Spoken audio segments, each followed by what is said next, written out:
Есть обращение оружия. Начало. Бывший сотрудник есть. Активировать. А ну, салату я терроризм.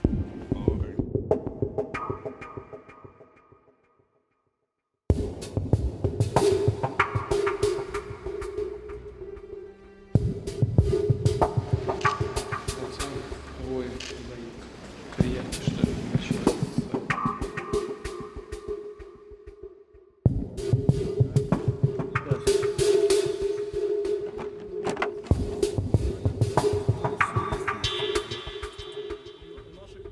Мироощущение, мироосмысление. Если в это время международные институты, которые были призваны.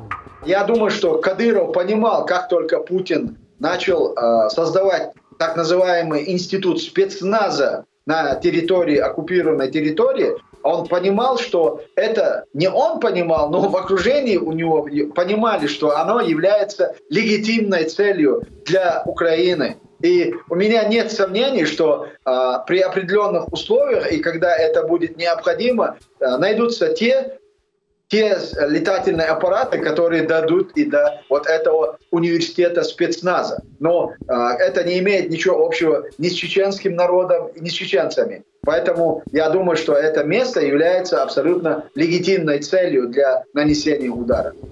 Приветствую всех. Это опять я. Опять со своим телефоном. Праведном пути мы защищаем ценности наших народов, религию нашу, в зоне проведения